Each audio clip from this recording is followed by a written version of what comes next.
नमस्कार मित्रों, आगामी 18 मई 2025 को राहु एवं केतु राशि परिवर्तन करने वाले हैं।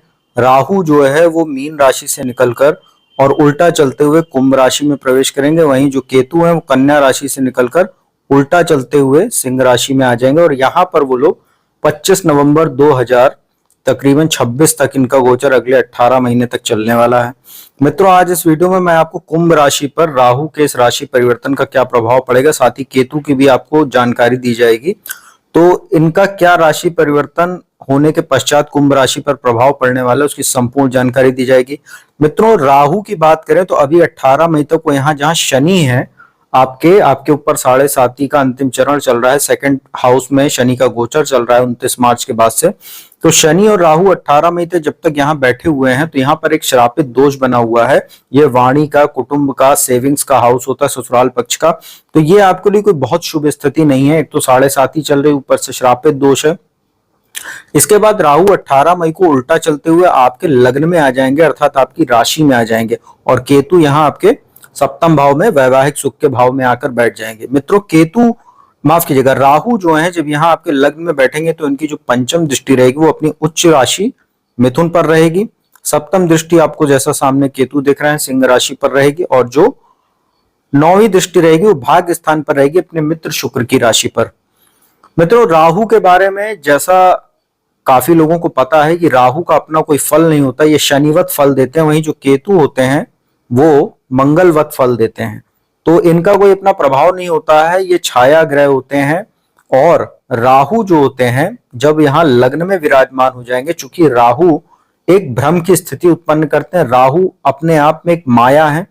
शनि का प्रभाव लेने के बाद भी राहु का एक अपना जो स्वभाव है, राहु व्यक्ति को कहीं ना कहीं किसी चीज के लिए उकसाने का काम करते हैं, शॉर्टकट लेने की ओर प्रेरित करते हैं, व्यक्ति को ऐसी चीजों को सच मानने पर मजबूर कर देते हैं, खासतौर पे जब वो लग्न में बैठते हैं, जो भ्रम हो, जो इल्यूजन हो, जो सच नहीं होता, अर्थात काल्पनिक चीजों में व्यक्ति का ज्यादा से ज्यादा मन लगना, उसी को सच मान लेना, उसमें समय व्यर्थ करना, इस तरह की चीजों को राहु इनका स्वभाव होता है।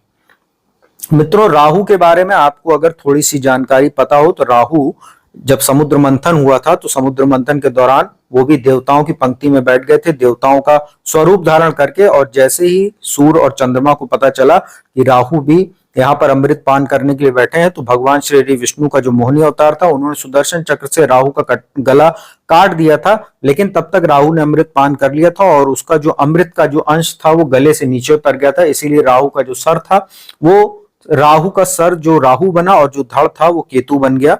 तो ये एक राहु और केतु की संक्षिप्त जानकारी भी है, आपको पता होना चाहिए कि कैसे इनकी उत्पत्ति हुई है।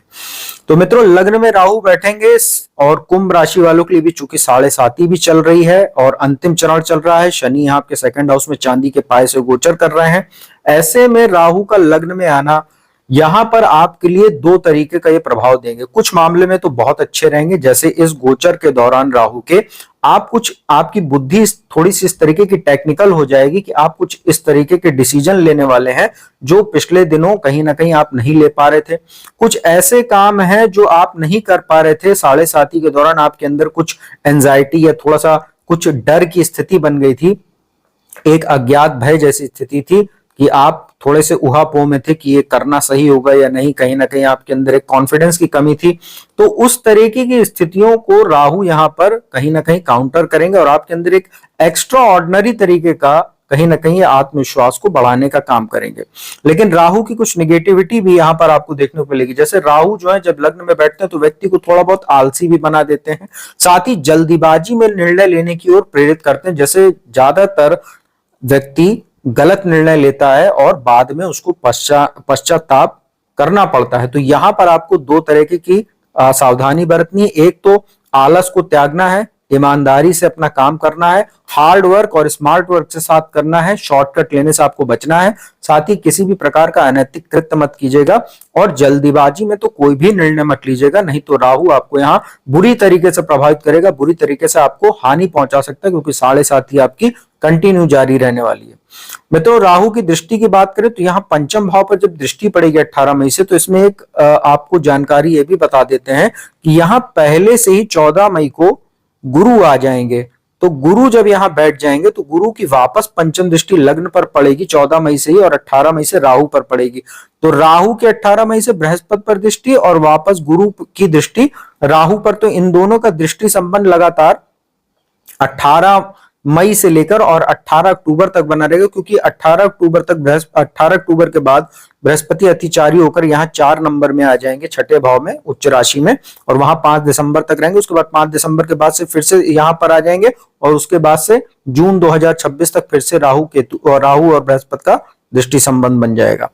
तो यहां पर क्या होगा कि राहु जो लग्न में बैठ के थोड़ा सा भ्रमित करने का काम करेंगे, थोड़ा सा आपको धर्म कर्म से दूर करने का काम करेंगे। तो बृहस्पति यहां पर 2 तरीके का फायदा आपको पहुंचाएंगे। एक तो लग्न पर जो राहु पर दृष्टि रहेगी, तो आपको जो भ्रमित करने का राहु बहुत ज्यादा कोशिश करने वाले हैं, उसमें बृहस्पति काउंटर करेंगे। और जो राहु की दृष्टि यहाँ भाग्य स्थान पर पड़ के जो आपको धर्म कर्म से दूर करेगी, अनैतिक कृत्यों की ओर आपको ले जाने का काम करेगी, या आपको जो है गलत रास्ते पर ले जाएगी, तो वहां पर बृहस्पति की यहाँ पर जो भाग्य स्थान पर दृष्टि है लगातार आपको धर्म से जोड़े रखेगी, और जहां जहां राहु आपको पथभ्रष्ट करने का काम करेंगे वहां वहां पर बृहस्पति उसको काउंटर करेंगे। खास तौर पर यहाँ समस्या आपको तब ज्यादा होगी जब बृहस्पति यहाँ से निकलकर यहाँ छठे भाव में 18 अक्टूबर से 5 दिसंबर तक बैठे रहेंगे, तब ज्यादा आप कहीं देखेंगे आपका धर्म कर्म से मन काफी हट जाएगा और सांसारिक मोहमाया में ज्यादा आपका मन लगेगा। इसके बाद जो पंचम भाव पर दृष्टि की बात करें तो शिक्षा संतान का भाव होता है, तो संतान के स्वास्थ्य का थोड़ा आपको ध्यान रखना हो, उसके संबंधों का, उसके साथ आपके जो संबंध है उसका ध्यान रखना होगा। साथ ही संतान उत्पत्ति का जिनके समय चल रहा है उनको विशेष सावधानी बरतने की आवश्यकता रहेगी, नहीं तो कोई मिसकैरेज वगैरह की भी संभावना या मेडिकल कॉम्प्लिकेशन आपको फेस करना पड़ सकता है। और इस गोचर के दौरान आपके कुछ अफेयर वगैरह ज्यादा होंगे, जिससे अविवाहित लोगों के जो रिश्ते वगैरह हैं उसको तय करने में दिक्कत आएगी। साथ ही जो लोग विवाहित हैं उनके शादी वगैरह किसी एक्स्ट्रा मैरिटल अफेयर वगैरह की वजह से छूट भी सकती है, क्योंकि राहु की लगातार सप्तम भाव पर दृष्टि रहेगी, केतु भी यहाँ बैठे हुए हैं, और यहाँ पर अभी 7 जून से और 28 जुलाई तक मंगल भी आ जाएंगे। जबरदस्त यहाँ अंगारक दोष और मंगल केतु का अंगारक दोष, राहु के साथ जो दृष्टि संबंध बनेगा बहुत बुरी स्थिति रहेगी, और मंगल की वापस यहाँ अष्टम दृष्टि केतु पर, शनि पर भी पड़ेगी। तो ये जो स्थिति आपके लिए रहेगी वैवाहिक जीवन को बुरी तरीके से प्रभावित करेगी। तो बहुत सतर्क रहिएगा 7 जून से 28 जुलाई तक। बिजनेस में आपको जरूर अच्छी अपॉर्चुनिटी दे सकता है केतु। विदेश संबंधी काम के लिए बहुत अच्छा रहेगा, क्योंकि भाग्य स्थान पर दृष्टि रहेगी। तो विदेश संबंधी काम के लिए अच्छा, विदेश जाकर आप अगर कोई फिल्म एक्टिंग वगैरह सीखना चाह रहे हैं, या अगर आप कोई इंटेलिजेंस के सेक्टर से जुड़े हुए हैं, या अगर आप कोई साइंस एंड टेक्नोलॉजी या एआई की फील्ड से जुड़े हुए हैं, तो या सॉफ्टवेयर वगैरह का काम करते हैं और आप फॉरेन जाकर जॉब वगैरह ढूंढ रहे हैं, या कोई इस क्षेत्र में और ज्यादा स्टडी वगैरह या नॉलेज गेन करना चाह रहे हैं, स्टार्टअप वगैरह के लिए राहु का ये जो भाग्य स्थान पर दृष्टि है ये बहुत अच्छी रहेगी। बस ये आपको धर्म कर्म से दूर करने का काम करेगा, यही एक समस्या, और पिता के साथ कुछ मतभेद को जन्म देगा। लेकिन ज्यादातर मामलों में बृहस्पति की 5वीं दृष्टि इन सब चीजों को काउंटर करेगी, ये एक अच्छी बात रहेगी। बस तो राहु के बारे में आपको बता दिया। केतु के बारे में भी आपको संक्षेप में बताते हैं। सप्तम भाव में बैठे हुए हैं, लाभ भाव पर पंचम दृष्टि, लग्न पर तो इनकी 7वीं दृष्टि रहेगी, और तीसरे भाव पर इनकी 9वीं दृष्टि रहेगी। देखिए केतु सप्तम भाव में बैठे मंगलवती फल देते हैं, तो यहाँ पर ये एक प्रकार से अभी चूंकि 7 जून से और 28 जुलाई तक मंगल भी यहाँ आ जाएंगे, तो यहाँ पर एक प्रबल मांगलिक दोष भी बनेगा। वैवाहिक जीवन में बुरी तरीके से आपको समस्या देखने को मिल सकती है, छोटी छोटी बातें बड़े विवाद का रूप लेंगी। हालांकि पति पत्नी अगर किसी बिजनेस में एज अ पार्टनर काम करते हैं तो उनके लिए अच्छा हो सकता है, विदेश संबंधी लाभ हो सकता है, बिजनेस में फायदा हो सकता है। यहाँ पर आपको कुंडली में राहु की माफ कीजिएगा सूर्य की स्थिति देखने लायक रहेगी। अगर सूर्य बहुत मजबूत है, जैसे तीसरे भाव में बैठे हुए हैं, जैसे अभी 15 मई तक बैठे हुए हैं, तो यहाँ पर जो है अगर वो उच्च राशि में आपकी बाय बर्थ कुंडली में बैठे हुए हैं या सिंह राशि में हैं, तो यहाँ पर आपको ये फायदा दे सकते हैं, या धनु राशि में है तो उतना आपको केतु समस्या नहीं देंगे। लेकिन अगर सूर्य कुंडली में बाय बर्थ कमजोर है, जैसे तुला राशि में है, या अगर छठे 8वें 12वें भाव में है, तो फिर ये केतु आपको वैवाहिक जीवन में बुरी तरीके से समस्या देगा। लग्न पर दृष्टि डालकर क्रोध, चिड़चिड़ापन में वृद्धि कर सकता है, एंजाइटी में वृद्धि कर सकता है, अनिद्रा की शिकायत आपको हो सकती है। और यहाँ तीसरे भाव पर दृष्टि डालकर कहीं ना कहीं छोटे भाई बहनों के स्वास्थ्य को प्रभावित करेगा, उनके साथ संबंधों को प्रभावित करेगा, और मित्रों के साथ भी कहीं ना कहीं आपके संबंधों को ये प्रभावित कर सकता है। साथ ही पड़ोसी वगैरह से भी कोई वाद विवाद करवा सकता है। तो केतु की स्थिति यहाँ पर आपके लिए बहुत पॉजिटिव नहीं रहेगी। और यहाँ पर सूर्य अगर आपकी कुंडली में कमजोर है तब ये केतु बहुत ज्यादा आपके लिए डिस्टर्ब कर सकता है पारिवारिक और वैवाहिक जीवन को। तो मित्रों यहाँ पर राहु केतु की बात कर ली गई है, उपाय बता देते हैं। देखिए राहु का मंत्र ओम रांग राहवे नमः और केतु का मंत्र ओम केंग केतुए नमः। इन दोनों का आप लोग यथासंभव या 108 बार जाप कर सकते हैं। प्रतिदिन भी कर सकते हैं, नहीं तो मंगल या शनिवार को आप केतु का मंगल को और राहु का जो है शनिवार को आप कर सकते हैं। हर शनिवार को पीपल के वृक्ष के नीचे जाकर संध्या काल में सरसों के तेल का दीपक जलाना मत भूलिए, क्योंकि 7.5 आपको लगातार यहाँ 3 जून 2027 तक चलती रहेगी।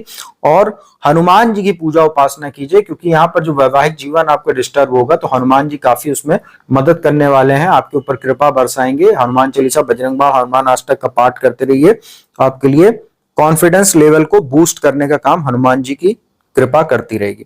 तो मित्रों उम्मीद करता हूं वीडियो आपको अच्छी लगेगी। वीडियो अच्छी लगी तो उसको लाइक कमेंट शेयर कीजिए। जिसको कुंडली विश्लेषण कराना है तो नंबर डिस्क्रिप्शन स्क्रीन पर उपलब्ध है, उस पर संपर्क कीजिए, अपॉइंटमेंट लीजिए। कुंडली विश्लेषण का लाभ देश दुनिया के किसी भी कोने से प्राप्त कीजिए। तो अब मैं अपने वाणी को विराम देता हूँ। अगली वीडियो में आपको जो कन्या राशि उसके लिए कैसा रहेगा राहु केतु का राशि परिवर्तन, उसकी संपूर्ण जानकारी लेकर हाजिर होंगे। तब तक के लिए ओम नमः शिवाय।